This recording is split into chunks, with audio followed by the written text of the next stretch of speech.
going to be losing their health insurance because they're just not going to be able to pay the premiums anymore when the subsidies go away. So we're going to talk about those today and the alternatives.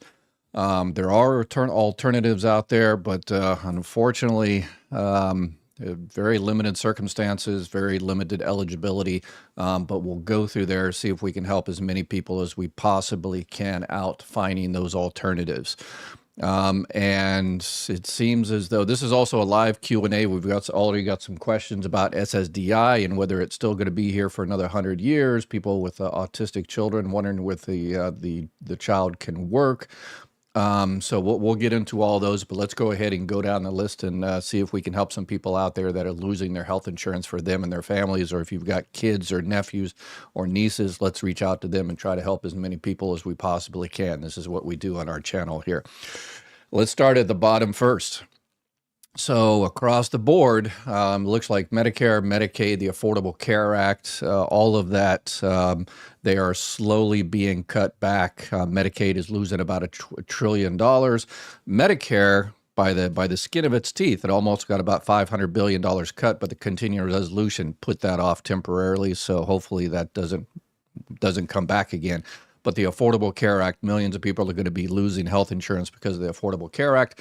So by default, we as Americans have chosen a brand new healthcare plan for Americans. If you got money, then no issues. But for everybody else, the new healthcare plan is the emergency room and then bankruptcy. And because the emergency rooms, hospitals, they're going to take that hit because people can't afford to pay, hundreds of thousands of dollars, something that if they would have had healthcare, they could have taken their prescriptions and went to regular doctor's visits and kept whatever issues they have under control.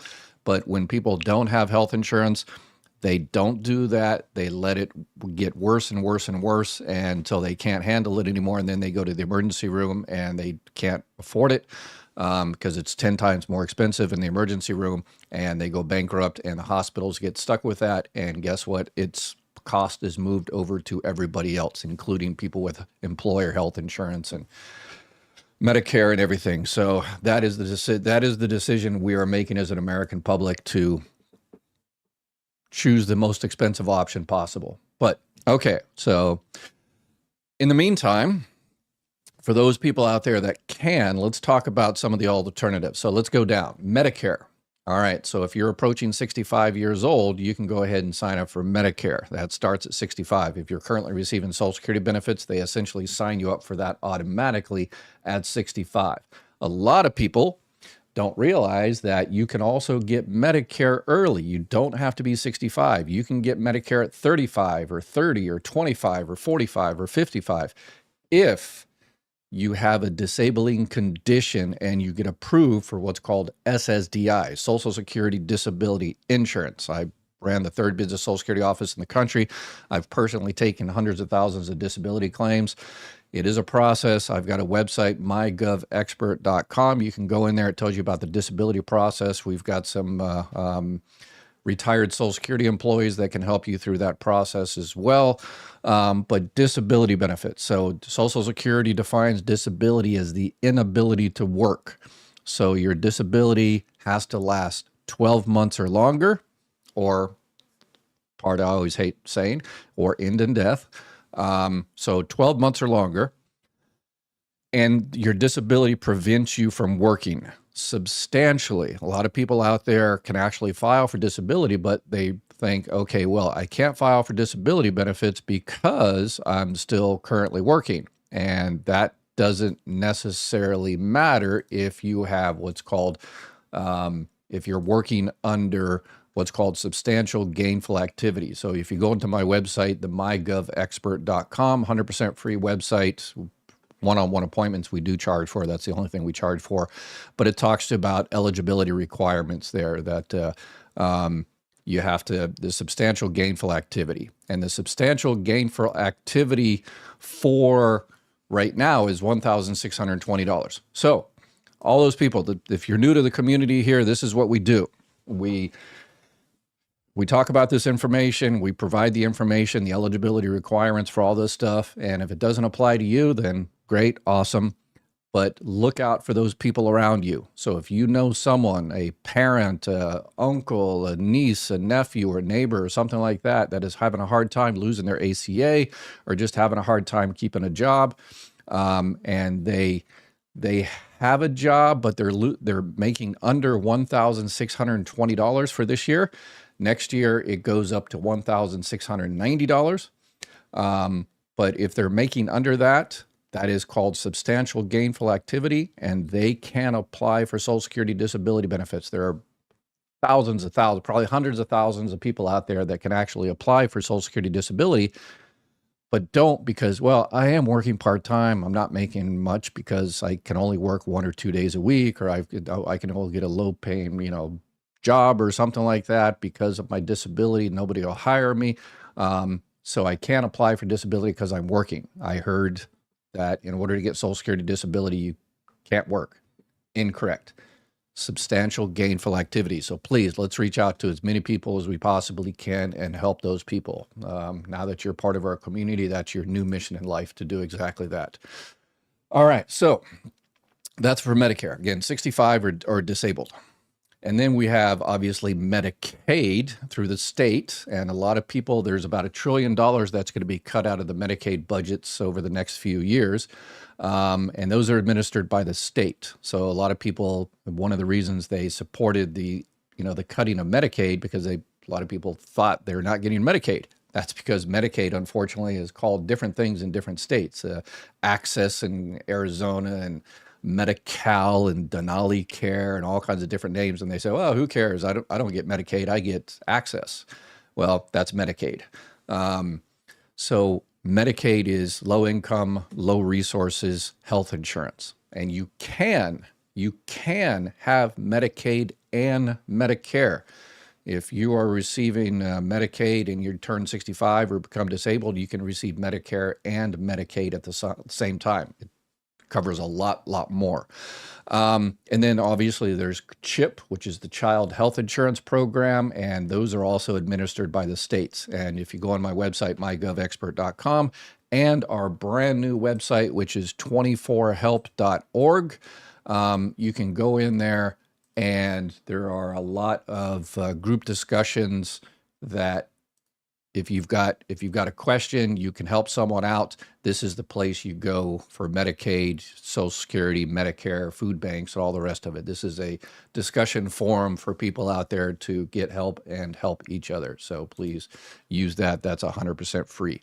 All right. So Medicaid, and if you're eligible for SSI, people think it means Social Security income. It doesn't. It means supplemental security income. It's a welfare-based program that Social Security administers.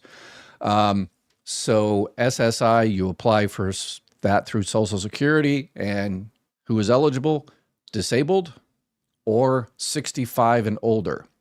The max you can get from SSI this year is $967. Next year, it is just announced that it's going to be $994. So again, welfare-based program, low income, low resources. But the trick is, if you're approved for SSI, you're automatically eligible for Medicaid. So again, it's called categorically eligible. Okay, what else do we have out there? Some states have healthcare programs. I know New York, Minnesota, Oregon, there's state programs there. Definitely check out those particular state programs. Some counties have some type of health type programs as well. Obviously, the employer, if you're working and they provide health insurance, that's one of the reasons a lot of people don't have health insurance, is because their employers play games and they say, well, if I give you 40 hours, then I got to provide you all those benefits, or we're going to cut you back and hire more people. And so they use that, manipulative. Yeah. Anyway, we really needed to redesign the healthcare system in America. And COBRA, if you get fired or laid off from a work, everybody knows about COBRA. A lot of people don't get it because it's just unbelievably expensive. All right. And then there's also, through the ACA, there's called catastrophic plans, and those are ACA compliant. That means there are no, pre-existing conditions, and they can't kick you off if you get sick, and like it used to be before the Affordable Care Act. But those are catastrophic plans under 30, some type of hardship or something like that. So definitely check those out. You've got plans that are called off exchange, the Affordable Care Act. You contact insurers directly. But with those, essentially, there's no subsidies, so you have to pay full boat for those. People say, well, the Affordable Care Act is so expensive, and so let's get rid of the Affordable Care Act and go directly to the, well, there you go. You're paying essentially the same price. Here's one I definitely, you definitely have to watch out for. Short-term medical. I see a lot of people on social media talking about short-term medical now that people are losing the Affordable Care Act. Short-term medical is essentially just a short little bridge, usually about 3 months. You can re-up it sometimes for a maximum of 3 years, but really, really, really, I mean, be very, very wary of those. Very wary. Number one, if you have any type of pre-existing condition, they only want really healthy people because they want to make a bunch of money. So if you have any pre-existing conditions, then yeah, you're not going to get a short-term medical policy. And if you do get one and you get sick, these are non-ACA compliant. With the Affordable Care Act, when it was passed, that's what the Affordable Care Act is. It's saying, hey, insurers, you have to cover people. You can't kick them off when they get sick. You can't kick them. You can't decline them if they are sick. And there's a bunch of other protections, consumer protections.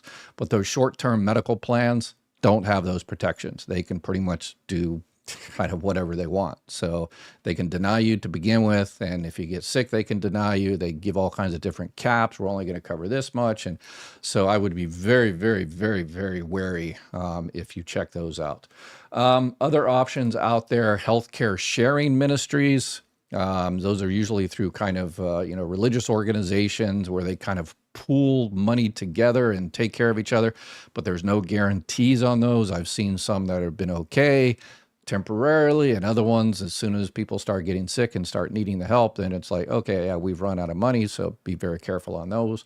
And then there's another option, direct primary care memberships. But if you can afford one of those, you can afford the Affordable Care Act. Those are where you kind of make a deal with a hospital group or a doctor or something like that. It's kind of like the old, you hire a lawyer, a prepaid lawyer type thing. It's kind of that type of situation. It's kind of a concierge health care, with a particular set of doctors that you're paying them every month or something like that. So those are the options out there. Not, the first 2 or 3, Medicare, Medicaid, state programs, employer, those are kind of the gold standards if you can get into one of those. Other ones, be very, very wary. Reach out to your politicians. It doesn't look like they're going to extend the subsidies. And the only reason the subsidies exist to the level they are is because they got rid of the mandate. And that was a conscious decision to get rid of the mandate, destroy the system, and it's working perfectly, the people that don't want the system. So, so our new healthcare plan is the emergency, bankruptcy, and higher costs for everyone. And that is what we have decided to choose as an American public. So no other country in the world has a system like ours. No other country in the world has pre-existing conditions for most part. If you that's the entire part of healthcare. If health insurance, if you need care, you need healthcare. Yeah, pre-existing condition is pretty much, unknown in the rest of the world. All right, so let's get into some questions here. Before we started, someone has 4 Calico Gal says, you mentioned in a past stream that SSDI is good for 100 years, yet regular Social Security will be reduced in 2032 if nothing is done. How is the funding different? It's exactly, the funding is the same exact. It comes from FICA taxes, pays out of your payroll taxes. But part of that goes into OASD, the old age of survivors insurance, and then the other goes into disability insurance. So if you're receiving disability benefits, you are receiving money from the Social Security Trust Fund. And this is what she's talking about here, that in 86 more checks, the 87th check is going to be cut by 23%, pretty much across the board for everybody.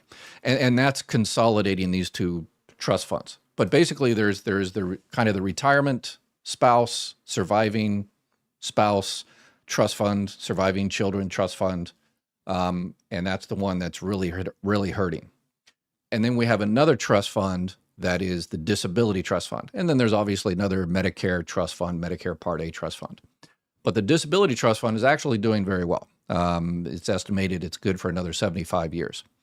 But this number here, the 23% cut, everybody, unless Congress does something, which they haven't in 40 years, unless Congress, the president actually does something, then we're all going to get a cut of 23% in the next few years. And that is consolidating those two trust funds. So it's assuming that, okay, Congress says, okay, we're going to start cutting your Social Security retirement benefits next month. Oh, wait a second, we've got some money in the Social Security Disability Trust Fund, so we'll raid that one and pay retirement benefits. So that's where this number comes up. It's an assumption that those two trust funds are going to be consolidated. Yeah, so it's playing a little bit of, politics, a little bit of sleight of hand with the numbers. Okay, let's see what else here. Time travel. Good evening. I've read that some will be turning to healthcare sharing ministries. Yes, but again, be careful of those. Those are only as good as, there's no guarantees there.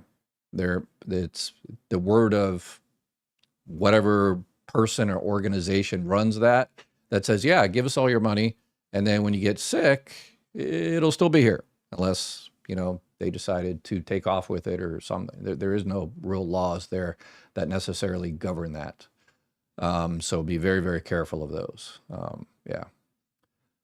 Felicia, good evening, Bill. Okay, someone welcoming everybody. Thank you. All right, so here's another question we had. Autistic adults who cannot function without support can be categorized for Social Security disability by meeting the criteria. Autism spectrum disorder. Yes, and it's spectrum. Anything that has that type of spectrum, that there are cases that people are out there that are autistic or, whatever their disability is, there's a spectrum of it, Those are always difficult, very, very difficult to get your disability approved, but it does happen. Every single day. So if you have any adult child, are they eligible for disability benefits on the parent's record? Yes. Number one, the parent has to be receiving benefits, either retirement benefits, disability benefits, or the parent is deceased. And if the child, I'm not talking about a minor child, we're talking about if you have a child that's 20, 30, 40, 50, 60 years old, doesn't matter. If they became disabled before the age of 22, that's the trick for the disabled adult child benefits. If they had to become disabled before the age of 22. So if the child became disabled before the age of 22, even though they're now 30 or 40, it doesn't matter. If you can prove the Social Security that the child became disabled before the age of 22, and they can file for benefits on your record, but you have to be receiving benefits. Again, either retirement benefits, disability benefits, or deceased. Don't like going to ER, rather see a private doctor. Yeah, if you can afford it, don't we all? And when the emergency room becomes the primary care physician for millions and millions of people, then those people that have, they all assume to have, if you have no money and by going to the emergency room, you're going to put your family's finances at risk and, suck up any type of minor savings you do have, then it's probably emergency. But you probably could have taken care of it if you had regular, health care. So the emergency rooms are going to be crazy. And it's even going to get worse in rural areas, because Medicaid is being cut back by $1 trillion. They throw it out this small little pittance of money to supposedly help the rural hospitals, but it's only a fraction of what is going to be taken away from those rural hospitals. So if you live out in the country, you're going to have even a harder time in the future with hospitals and emergency rooms and all the rest of it. So it's all one big beautiful bill. It's a beautiful thing, according to the politicians that passed it. Making everybody's life harder. except for those rich. The rich, yeah, they're going to do fine. It's time to buy a new yacht. I'm thinking the COLA is going to put me over the limit for Medicare and my Part B won't be paid. For Medicaid, yes. That is a problem that, yes, every year. It really happened a few years ago when the COLA was 8.7%. A lot of people lost their Medicaid. So what Bill is talking about is that he's receiving Medicaid from the state, low income, low resources, but that 2.8% COLA for 2026, Bill's probably borderline there. And the 2.8 is going to put him over. But remember, the states, they also usually increase those income limits as well. So I don't know if your state has already decided. If you live in like Texas or Alabama or Georgia, then yeah, it'll be even tougher. Those states are really, really cheap. Utah likes to deny people for no apparent reason. But yeah, hopefully it doesn't. Remember to join the 24help.org and tell us about the situation in your particular state. Eventually, what we're going to do with this website, again, this is y'all's website. This is where you'll go in there and help each other out, kind of crowdsource help for like Medicaid, because Medicaid is different in all states. So the Medicaid discussion is for the entire country. But in the future, if we get a bunch of people from Texas or Alabama or Kansas or Florida, whatever the case may be, then what we're going to do is we're going to separate that out and say, okay, here's the group that is going to be talking about Florida Medicaid and how to, navigate that bureaucracy and how to contact those politicians and make sure it gets fixed and all the rest of it. But right now, until this is a brand new website, until we get more people joining and more people helping each other out, we'll just do it nationally. So let's see. What's going on with Mama? Let's see. I am 80. Mary, hello. Welcome to the best community on social media. I am 87, not because of me, because of y'all. I help. Was it the old 70s? And I helped. Was it chicken? Oven chicken? Oh, I forget the name of that. Someone remind me. I am 87 and my income sucks. Is there anything I can do at my age? I'm also partially disabled from a stroke. I need help to keep my bills going.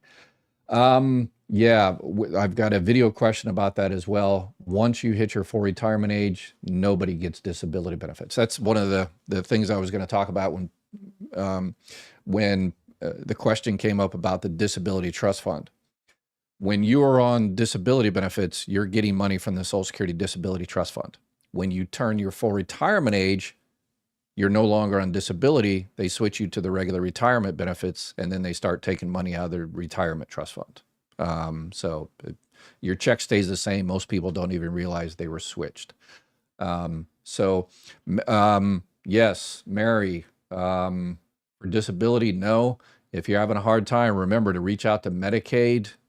Join the 24help.org and tell us what state you're in, and if anybody else is in that particular state, check out Mary there and try to help her navigate that state bureaucracy and help her file for Medicaid. But you do that through the particular state, and the states are going to play this game going forward. They're losing money. They're not getting the federal money that they have been up until this time. So states are going to try to kick as many people off of food stamps and Medicaid and electrical assistance and all the rest of it because they just don't have the money. So they're going to play little games to try to kick people off, even if they're eligible. But we're going to join together and make sure that doesn't happen.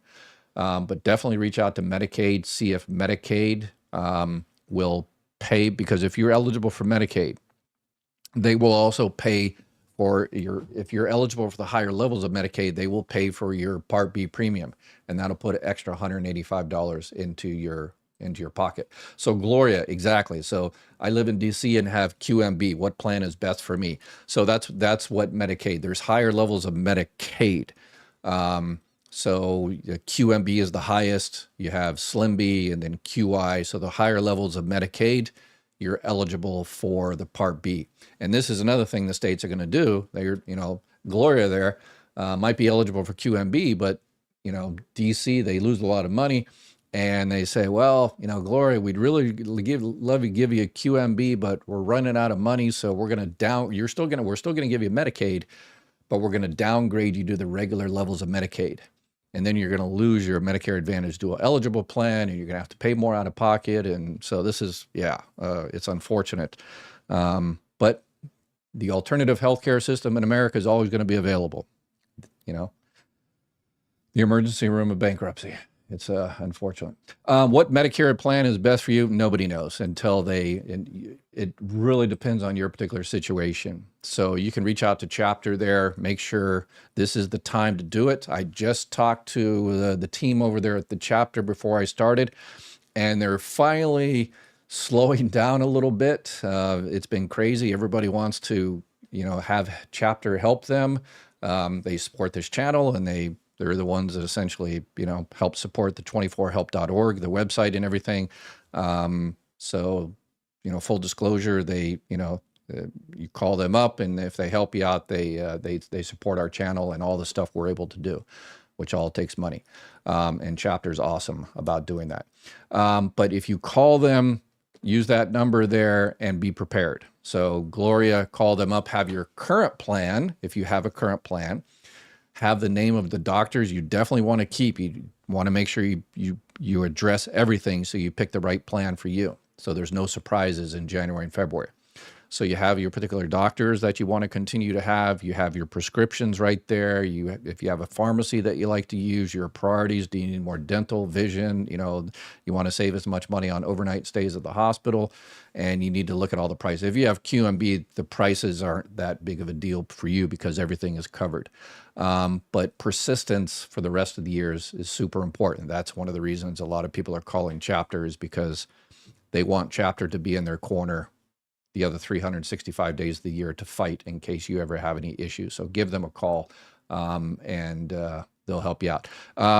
They said, Chapter said they're slowing down a little bit, so they've got some more. You call them, they're probably better at answering. It's been crazy over there. If you haven't been able to get through, do me a favor, try one more time, either early in the morning. They said 9, 10 o'clock, 11 o'clock East Coast time. They're usually available between like 2 and 7 East Coast time. That's when their crazy hours are. So after 7 o'clock, give them a call again. But if you try and you're just not able to get in, make sure you email me at ed@mygovexpert.com, and I will reach out to them and make sure they call you up. But make sure you include your phone number because in the email, because they have to confirm that you called them first. It's illegal for them to call you if you didn't tell them to call you. Yes, all those people, all those Medicare people that are calling you, they're not supposed to be calling you. If you didn't tell them to call you, them or their company, they're not supposed to call you. So, yeah. And better, I actually mentioned a company. Insurance premiums per month for a family of 4 is over $3,000 starting January. Yeah. So gone flying. What was it this year? Yeah. And again, the reason why the subsidies had to come in there, and the subsidies are so important right now, is because they ended the mandate. So if people don't understand the Affordable Care Act, there is no such thing. Nobody has like an Obamacare health insurance policy. Obama's not going to come out to your house and, hit you on the knee or take your temperature. The only thing the Affordable Care Act did, Marketplace, Obamacare, whatever you want to call it, the only thing it did is set up a website so it makes it easier for you to go in there, and it set regulations on what the insurance companies can and can't do. They can't deny you for pre-existing conditions. They can't drop you if you do get sick. They can't, say, okay, we're only going to pay $100,000 for your cancer. You have to pay the other $900,000. They have to cover certain things, maternity and mental health, and they have to spend 80 to 85% of actually the premiums they get on actual health care. Before the Affordable Care Act, these companies were, 50-50. 50% to us, 50% maybe to you. Young adults, 26. And where we're going to pay for it? Well, mandate. You get more people, just like everything else, bulk purchasing. You get more people to get plans, And just as any insurance, car insurance, the people that are not having an accident today are paying for the people that are having accidents today. The people not sick today are paying for the people that are sick today. That's how insurance works. But when a lot of people just don't decide to get health insurance because they took out the mandate or they made it zero in 2019, that's when everything went crazy. So that was a conscious decision to essentially cut down the house and pretend like they're not cutting down the house. So, Pamela, if a parent is deceased, but they didn't pay a lot into Social Security, can their child still apply to receive benefits? Yeah, not sure what you mean by pay a lot. It really depends on what paying a lot is. Social Security determines your benefit amount based on your high 35 years of earnings. So you don't necessarily have to pay 35. So the parent, depending on how old they are, you've got people that, pass away in car accidents in their 20s and they didn't work 10 years. They just work a few years. And their children can still receive, their surviving children can still receive benefits for until they're 18 years old or if they're disabled forever. So it really depends on the particular parent and how old they are.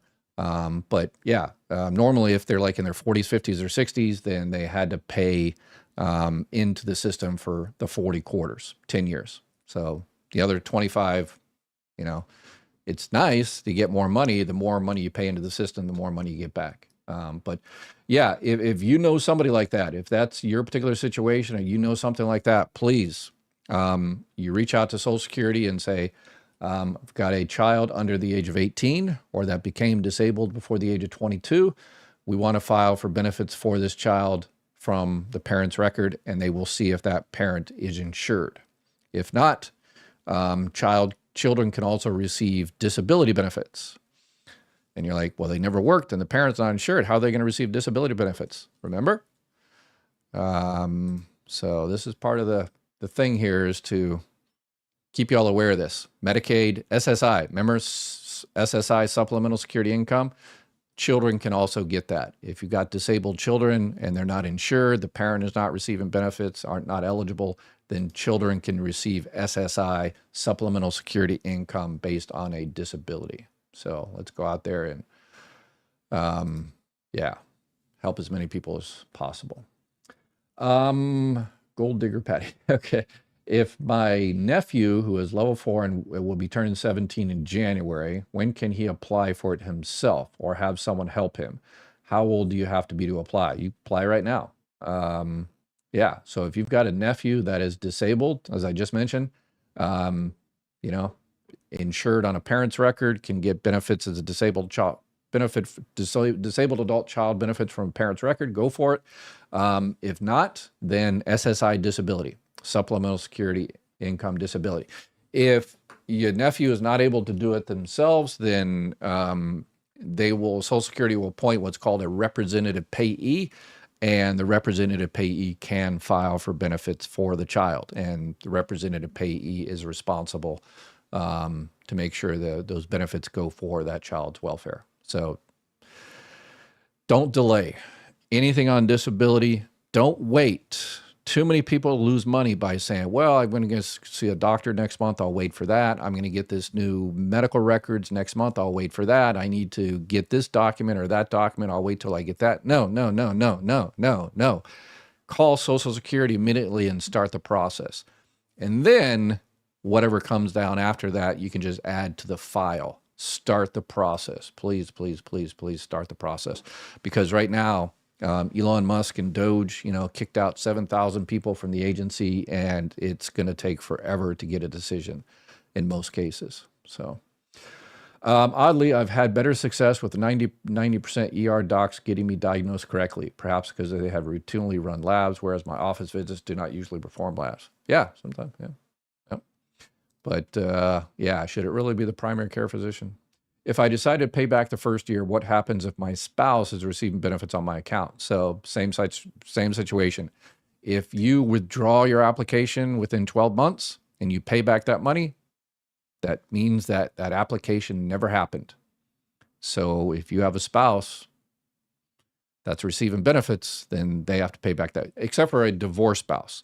Divorced spouses are different because they can get benefits as independently entitled divorced spouse. So, hoorah, Dr. Ed, U.S. Air Force retired. Next year, Medicare Part B premiums will go up about 9.68%. You got the exact, yeah. While COLA is raised by 2.8. Don't forget affordability, folks. Yes, there is a policy a lot of people don't know about, hold harmless provision. If your if your benefit amount, your Social Security benefit amount is so low that the increase for Part B, which is $185 from $185 this year to $202.90 next year, starting January. If that increase is more than what your COLA increase will be, that hold harmless thing will take effect. So if you're going to be losing $10, they kind of figure it out. So you're not losing money. You are losing money because you're losing the COLA inflation increase, but they give you a discount on your Medicare Part B. So would an emergency room be more expensive than going to a clinic or urgent? Yes. So we have chosen the most expensive form of healthcare in the world, emergency rooms. So that's what we're choosing by default. So, and same thing as I talked about Social Security several times, because the administration doesn't have a plan to fix Social Security. To make sure this doesn't happen, we are by default choosing to have our checks cut by 23% because there's no plan to fix it. And this is not only this administration, it's the previous administration. Well, the previous administration at least had a plan, but they failed it. So 40 years of failure. A lot of plans out there, super easy to fix, but yeah, the rich and powerful, shake and bake. Thank you, shake and bake. You're awesome. I knew it was something there. Is Medicaid gone January 1st, 2026? So for a lot of people, yes, but the Medicaid cuts won't technically happen, and this one big, beautiful bill, all of the nastiness won't happen until after midterm elections. And it's like, okay, if all these things that you're doing are so awesome and are going to be so great for the American people and save so much money, why don't you start them immediately? Why don't you start them, immediately rather than after we, reelect you into office? So yeah, it doesn't pass the smell test there.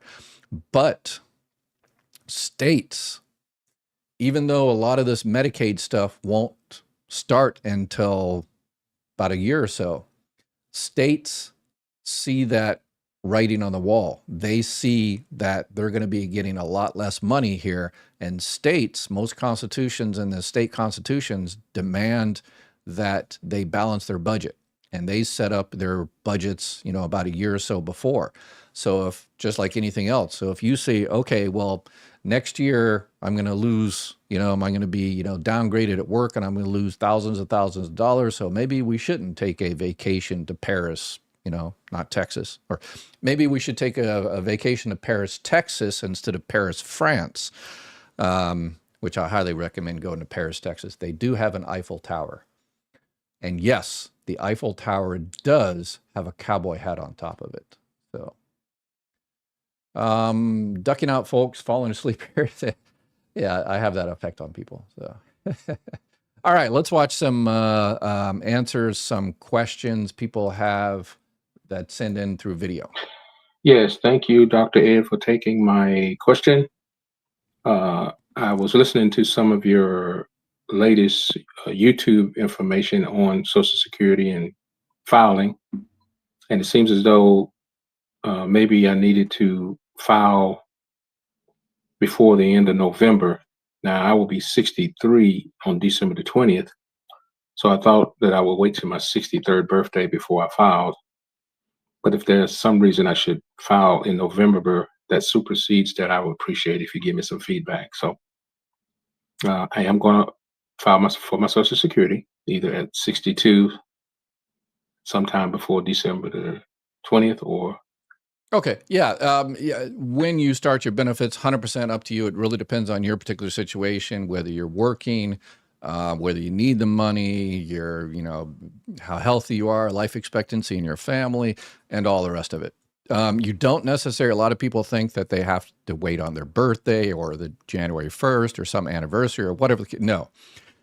every month you start your benefits early, it's reduced a month. So doesn't matter what month it is, or your birthday or anything like that. The only thing that matters is if you're 62, you have to be 62 the entire month. So let's say today is November 18th. If your birthday is today, November 18th, and you're 62 today, you can't start your benefits in November because you have to be 62 the entire month. So the earliest you can start your benefits is December, because you're going to be 62 every day of the month in December. And then, as always, checks always come a month in arrears. So your December check will come in January. So yeah, every month, you don't have to wait till the beginning of the year, birthday or anything like that. If you want to take it at 63 in 1 month, 2 month, 3 month, 4 months, it doesn't matter. Other than every month you take your benefits early, it reduces it 1 month. And in terms of the process, get it done about 3 or 4 months ahead of time. Most important thing is to check your earnings record to make sure Social Security has all the money you paid into Social Security correct. Because if they don't, then you're going to get the wrong benefit amount the rest of your life. I'm collecting Social Security at age 62, a reduced amount, which is 70% of the full 100%. But I have a disabled adult child. Does the computation, is it based on my full retirement, or is it based on the reduced amount that I'm going to receive? And if it's based on the full amount, what regulation in the Social Security can I reference to tell the Social Security office, hey, it's based on the full amount and not on the reduced amount that I'm receiving? No, it's based on the full amount, your PIA, your primary insurance amount. And yeah, they can't do anything other. So maybe you've talked to someone at the front window, which is a CSR, a customer service representative. Those are not going to be the people that take your claim. For yours is going to be a Title II CS. I was a Title II CS for decades. Before I became a manager, it's Title II of the Social Security Act. Those are the people that do Social Security, retirement, disability, child benefits, Medicare, and stuff. So they're going to, if you have a child, they will receive up to 50% of your primary insurance amount, which is your benefit at your full retirement age. If something happens to you, they will receive up to 75%. If it's the only child, they'll receive 50%. If it's the only child, basically they receive 75%. There's the thing called the family max, where it limits, like if you have 20 children, they're not all going to receive 50%. It'll be reduced to, but if you only have one, it's 50%. So yeah, it's all throughout the Palms, but you won't have an issue. Once they take the application, put it into the system, it automatically punches it out. And the child, if it's only one child, you get 50%. And yeah, so you just might have talked to someone that didn't know what they were talking about. As soon as you talk to a Title II CS claim specialist, then they'll say, yeah, no problem. Easy, easy, easy, easy, easy. Hey, Ed, Cedric Ward here, living in North Idaho. I'm 81, just turned 81 a couple of days ago. Happy birthday. Injured myself badly in 93, hot parachute landing, broke my back. I've got replaced knees, left shoulder, got rods in my back, broken right femur, all kinds of stuff. I can barely walk. My balance is shot. My memory is going. Presently I'm about 930 a month, and that's it. I get my food stamps. I just got them back. I get a heating allowance for my propane. I'm living in a trailer, have been for God, since '86. Let's see, propane. Yeah, that's about it. SNAP, propane. Starting to get dementia, can't remember anything. My balance is shot, so I can barely walk, doing an old man shuffle. Wanted to get on SSI to see if that was could add some cash to my monthly. Any information you can give me, appreciate it. Okay, wow. Number one, get onto the 24help.org and put your in whatever category you think is appropriate for your particular situation. And then hopefully other people in Idaho join and find him and see what you could do to help him out. But in terms of SSI, supplemental security income, you're receiving about $930. You're probably, yeah, if you're close to, because the max you can get on SSI is $967. So if you're getting $930 and some change, there might be a little bit of deduction out there. So you might already be receiving SSI, but double check. It's not going to increase very much because SSI, the max you can get is $967. Starting January, it's getting $994. But hey, every buck's a buck, right?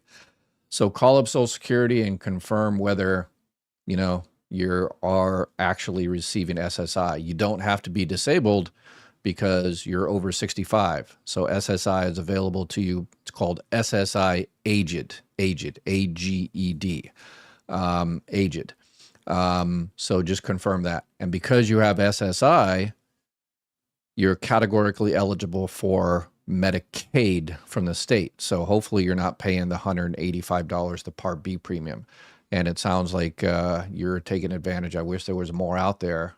So if anybody is in Idaho, yeah, if you see him pop up on one of the forums, one of the discussion groups, please see what you can do to help him out. This is what it's all about here.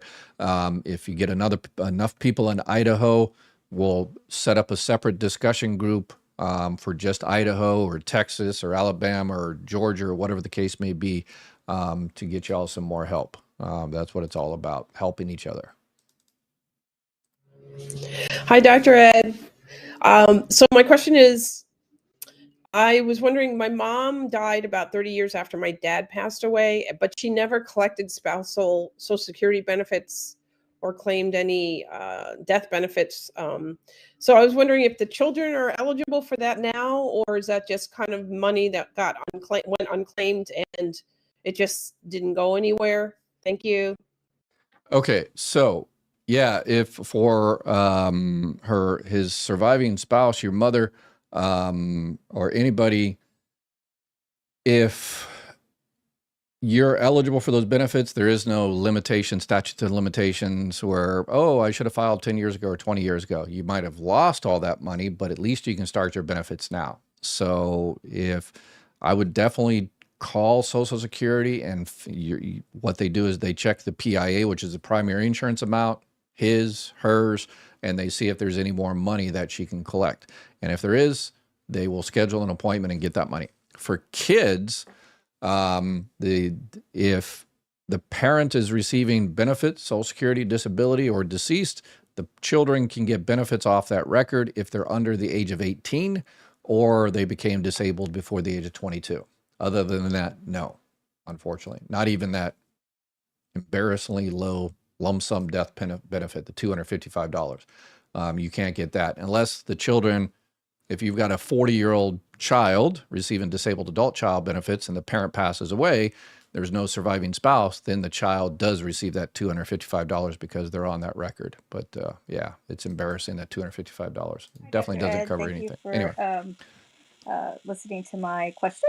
I'm wondering, is the disabled divorced spouse benefit, DDSB, exist? And are they governed by the RS 00202.020 and 00202.080? These are Palm's references. According to that, the eligibility for those benefits I can get before 62 if we were married at least 10 years and I'm currently unmarried and are disabled according to SSA's definition, and that my ex-spouse is entitled to Social Security or disability, because I'm being told that this does not exist and that I have to be 62 and that my spouse has to be deceased. So help. I've talked to several people about this, and nobody seems to know what this is. So I'm wondering if this is correct. Okay, yeah. So confusing and a bunch of different stuff there. So it's called Disabled Widow's Benefit. And yeah, we used to have an employee at Social Security that I think had memorized all of those numbers, the RS numbers and the GS numbers and all that for, anyway, so hey, Dolores. So Disabled Widow's Benefits. So disabled widow. So the key there is widow. It sounds like your spouse, your ex-spouse, is still out there alive and kicking, so you're not a widow.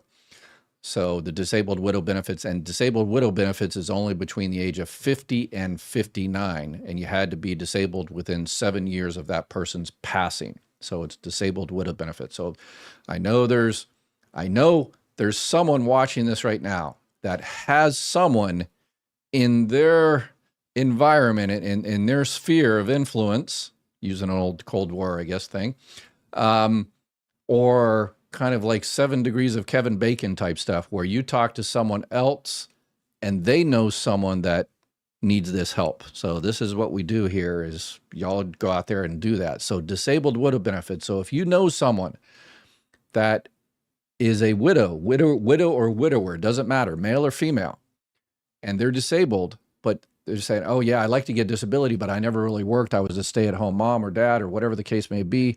And I can't get disabled benefits. No, 100% incorrect. If you were disabled between the age of 50 and 59, widow, then you can collect those benefits. So let's reach out to those, see if we can find those people and get them those benefits they're eligible for, so they can stop struggling. In your particular case, because he's still out there alive and kicking, you are not a widow, so that wouldn't qualify for you. For regular surviving spouse benefits, it starts at 60. For regular spouse benefits, 62. So sounds like they were kind of partly correct there. So yeah, you can get benefits from a divorced spouse if you were married to that person for 10 years or longer. You have to file for benefits on your own record. And if that person's PIA, their full benefit amount, is less than, or if yours is less than half of theirs, then you can collect benefits on their record. But the disabled widow benefits doesn't apply because you are not a widow or widower. Ed, my name is Peter. I have a wife that was a school teacher in Massachusetts. She's on her retirement benefits from the state of Massachusetts, Mass Teachers Association retirement benefits. And I'd like to know if I can collect her Social Security that she earned in the 15 years she worked before she became a teacher, and how I would go about doing that. Thank you. Yeah, absolutely. Yeah, let me pop that one up here before I forget. So she has to file for those benefits. It doesn't sound like the only way she doesn't if she is deceased. But she has to file for those benefits first. And then once she files for those benefits, because sounds like you're still married, so she has to file for benefits. And once she files for those benefits, if your benefit amount is less than half of hers, then you can get spouse benefits. But you have to file for benefits on your record first. But if your benefit amount is over, then you won't be able to get benefits. Linda, my daughter was denied Social Security, but they didn't look at her medical records. What should she do? She's a veteran. Yeah, if you file for disability, they looked at her medical records. They might not have done it, as well as you think, or if you didn't provide those medical records. But usually, yeah, if a veteran files for disability benefits, it's actually, it's a bit quicker because the Social Security system talks to the VA system a little bit better in terms of medical records. So it's a little bit quicker there to get those medical records. But yeah, if she was denied Social Security disability and you don't believe that they did the right thing, like in checking out whatever medical records, then she needs to file within 60 days. There's actually 65 days. They give you a little bit of mailing time there. A request for a reconsideration. But there you can, if you're past the 65 days, then if you come up with a good reason, just file the reconsideration. Super easy to do. It's SSA 561, and just add a little letter there. It's called a good cause letter, and say, well, the reason I didn't get it in within 60 days is because I didn't get the notice, I didn't do this, or whatever the case may be. I was going to the doctor, or, I've never denied a good cause letter when people were late for whatever, but I guess I'm an old softy, so not sure what the new administration is doing. And now I got this thing coming on that they say that I got to prove that I'm totally disabled still coming up. I have not been notified yet, but I have no proof and no way of getting my paperwork in America. Is Is there any way that you can help me? Tell me what to do. 'Cause I'm living in General Santos and I have nowhere to go in America. Even if I do go back to America, I have no place to live. I don't have that opportunity or that luxury. So I'll be totally homeless and I'm a disabled veteran.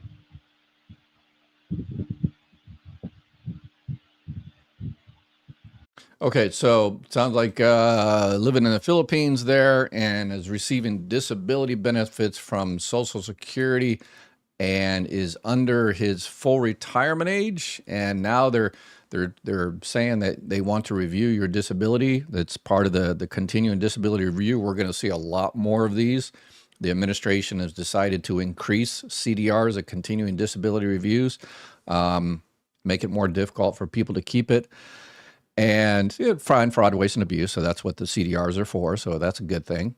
But it's bad when they, do those continuing disability reviews and then they don't have staff in the particular offices to work those things correctly. So a lot of people are going to get denied that should actually be receiving those benefits. And that's the goal of the administration of all these cutbacks.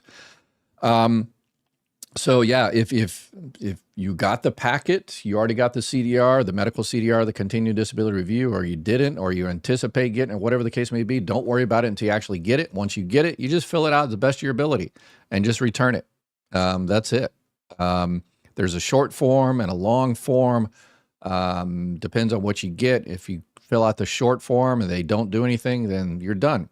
But if they fill out the short form, they decide to go for the full boat, the full review, then they'll ask for more stuff. And if you ain't got doctors, you ain't got doctors. That's what a lot of people are going to have an issue in the future, is people that lose their health care and then they go file for disability later and they can't get proof that they're disabled because they don't have health insurance. Again, we're choosing the worst system possible. We're designing the worst system in the world. And I guess that's a beautiful thing. So, yeah, once you get it, just do as best as you possibly can. In terms of one-on-one help, the only thing that we can do there is, again, on our website there, mygovexpert.com, on the top, we do have, you go to the mygovexpert.com and we've got former Social Security insiders that help. This is the only thing we do charge for. These are one-on-one appointments. So help filing for retirement and disability and all that. So that's the only thing we do charge for, because these are one-on-one appointments, and also helps pay for the website as well. So, so avail yourself of that. If not, you can always go to the 24help.org website and see if there's anybody else in your particular situation that might be able to help you out. All right, last question of the day here. Make you go through all the interesting paperwork. Okay, and I got my husband's survivor's benefit back in when I was 63, I believe, and I'm now 76. Can I use the rib, or how do I check this out? Thank you.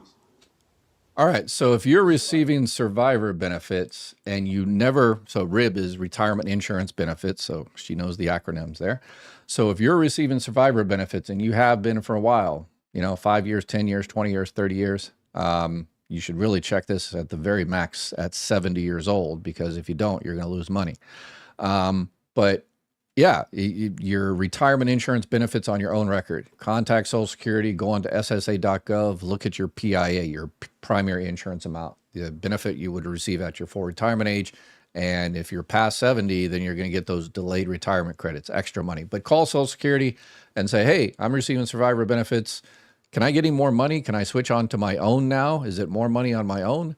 And if they say, yeah, you should have filed back when you were 70 years old, you've lost a lot of money, then you need to get on it and get filing.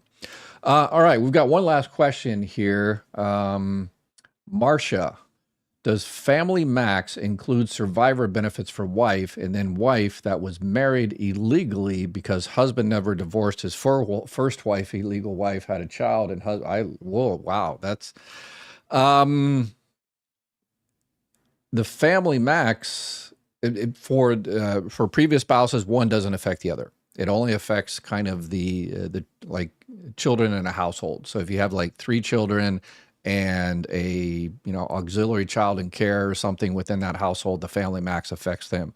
But divorced situations like that, one doesn't affect the other. The family max doesn't affect divorce situations. But if someone was married, it's called a punitive marriage. If one was married to another one and actually wasn't married, Social Security has to go by whatever the state decides. Marriage and divorce are state issues. So Social Security just abides by whatever the state says. So, RL, this is my first time trying to reach out to you. My question is, how do you find out if a certain medicine is covered in Medicaid or Medicaid infusion called multiple sclerosis? You just reach out. The best way is just to reach out to your doctor, and your doctor will determine whether that's covered by Medicare, the Part D, Medicaid, whatever the case may be. For infusions, a lot of people don't understand that if it's some type of medicine that's like an infusion in a doctor's office, that's not actually covered by Part D, the prescription drug plan. That's covered by Part B of Medicare, original Medicare Part B. So Part D covers, you go to the pharmacy and get medicines there. That's Part D. But if it's in an in-office infusion or shot or something like that, it's covered under Part B. So, all right, that's it for today. I will be back again tomorrow about the same time, and we'll come up with the topic of the day and answer a whole bunch of more questions. Again, if you had a hard time getting a hold of Chapter, please, one more time there. We've got until December 7th. I wouldn't wait till that day. I think now until the end of the month is probably the best time to reach out to them. So reach out to them early in the morning or late at night. They're open till, when is it? 9, 10 o'clock, Monday through Friday till 10 o'clock East Coast time, Saturday and Sunday till 9 o'clock East Coast time. So reach out to them and then be prepared. And that way you make sure that you're not making a mistake and you have no regrets January, February, all the next year. So your providers, make sure whatever plan you get covers as many providers as you possibly can. If you got 5, 10, 20 providers and you're just like, I want a plan that covers every single one of them, yeah, that's going to be super, super tough. So you have to make kind of a priority list. And so I say, okay, these 2 or 3 I definitely need covered. These 3 or 4 I don't see that often. And so sometimes, yeah, if we have Medicare for all, if you have a Medicare supplement plan, if the doctor takes original Medicare, you're good. There is no networks for original Medicare if you have a Medicare supplement plan. I always say, if you have a Medicare supplement plan, your network is America.